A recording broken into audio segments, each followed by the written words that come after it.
What if I told you there is a train in Africa so smooth, so scenic, and so modern that you might almost forget that you are in Europe or Japan?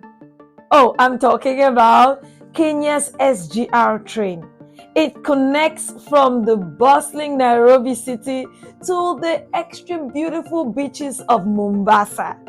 I boarded that train in 2023 and I have a whole lot of stories to tell you. It really wasn't what I expected, but I'll give you the details. No fluff. Booking my ticket for the SGR was a bit of an adventure on its own. I first tried to book online, but the system requires payment through M-Pesa, Kenya's popular mobile money service. So since I was a foreigner staying only a short time, I hadn't set it up and I didn't want to risk losing access to my funds. For that reason, I decided to buy my ticket in person at the Nairobi station. The process was simple and efficient. There were nearly 10 counters with friendly tellers ready to help. I paid cash and received the hard copy ticket right away. No hustle, no long waits, just straightforward and well organized. I would like to describe the terminal from Nairobi and of course the terminal also in Mombasa. Oh no, kudos to the Kenyan government. Kudos to the Kenyan government. They have done an amazing job. Amazing. Yeah. I was extremely shocked. Those terminals look like airports. I mean, like, it is well maintained, high class, standard cleanliness. Every corner looks like it was clean like a few seconds ago. I mean, the whole place had, beautiful seats, comfortable, clean bathrooms. The facilities are properly well maintained. I mean, I was shocked to see an escalator.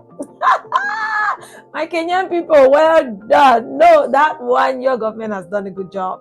It is a place you would be comfortable to wait.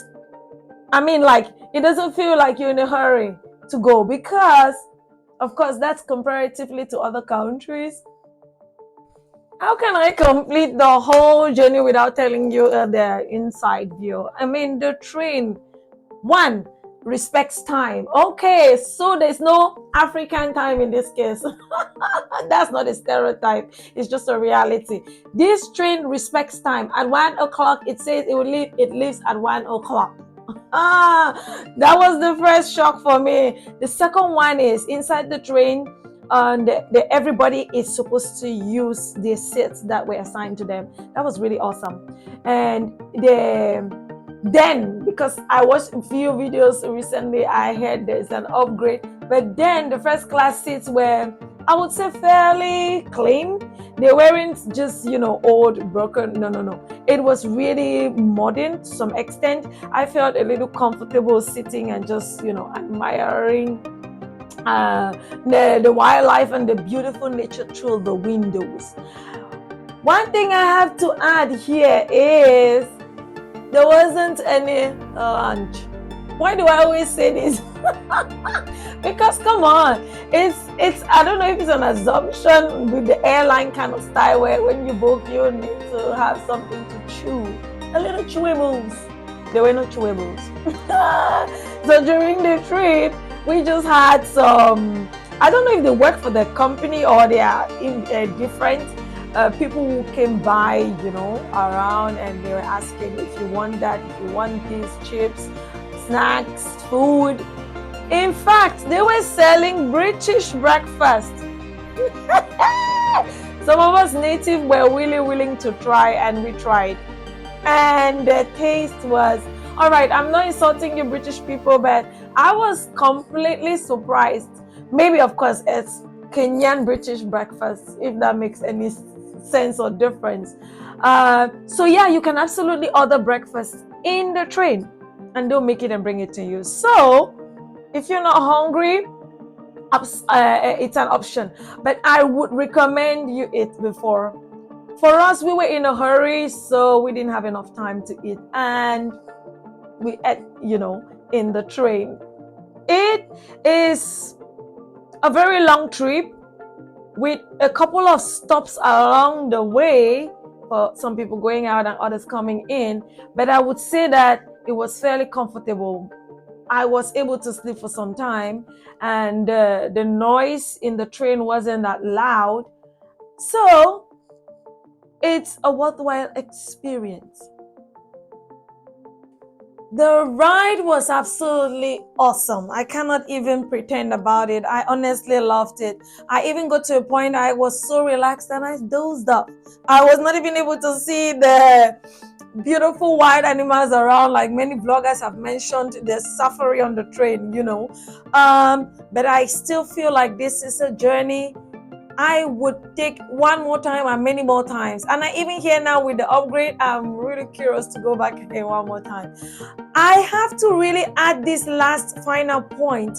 When you arrive Mombasa, the terminal is absolutely far away from the city. Oh yeah, I mean like really far away. So for your peace of mind and safety, I recommend you book a bus in advance. That means make arrangements for, there are actually a lot of tour companies to come and pick you up at the ferry terminal and the train station. I'm sorry. That way you will just, take your bags and straight. For us, we did that. We arranged for a bus to pick us because we were going to Malindi. I'll make a whole new video. Malindi is beautiful. I mean, that was one of the most beautiful beaches I've ever been in my whole life. White sand. All right, let me not digress. Let me go back to what I was saying. So we made an arrangement with the tour company that will actually the villa where we're going to stay. That way they came and they brought the bus. We just had to take our bags. And of course, you have to go through police checkups again and, show your stuff. And then we were allowed to go out. The car came with the driver to pick us up, packed our stuff, and took us directly to our hotel. And it was on the way that we realized if we had not done that, speaking Swahili and battling with distance couldn't have been an easy thing. So to save you the stress and any other thing that would spoil your trip, plan properly in advance. I must tell you anyways that there are a lot of taxis, and in fact Kenya has done a good job for that. I am really impressed. I almost didn't feel stressed moving around when it came to one country or one city to the other. I have actually done other stories on things to do in Nairobi and in Mombasa. So please continue, and you get more details. So the question is, Sarah, is SGR worth it? Absolutely. It's affordable, it's safe, and it gives you a scenic feast of Kenyan life. I would only recommend you buy your tickets in advance, onward and forward, wherever you're going to be moving around, and that's all you need. If you've used SGR before, please drop in the comment section how was your experience and what is the recent experience right now going on because of the updates. Please like, comment, and share this video so that others can have a tip of an idea of what to expect before taking Kenya's best train way. Amen. In my niece's voice for today, I would just say bye-bye.